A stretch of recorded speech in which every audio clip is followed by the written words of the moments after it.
Aries III et le Martien. Dans le roman Le Martien d'Anne Dewar, Mark Watney, un astronaute naufragé, passe le plus clair de son temps à Aries III, un site dans le sud d'Acidalia Planitia.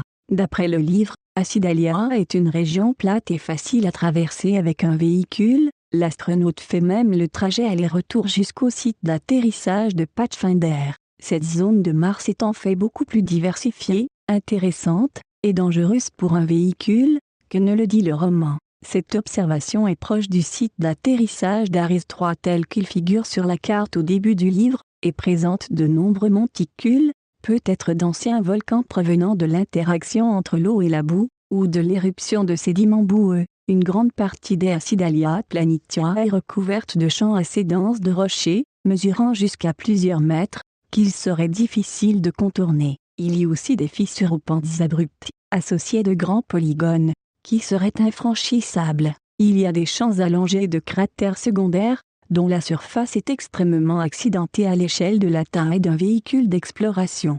Quand le héros arrive dans Arabia Terra, cette région est décrite comme plus rocheuse qu'Acidalia, mais dans la réalité c'est plutôt le contraire. Une bonne partie d'Arabia est recouverte de poussière et lisse à l'échelle d'un rover. On s'imagine volontiers qu'à une surface lisse à grande échelle, de l'ordre du kilomètre, correspond une surface lisse à petite échelle, de l'ordre du mètre ou de la dizaine de mètres. Souvent sur Mars, on voit le contraire, de vastes régions basses et plates sont affouillées par le vent qui enlève les matériaux fins, et il ne reste que des rochers et le substratum érodé.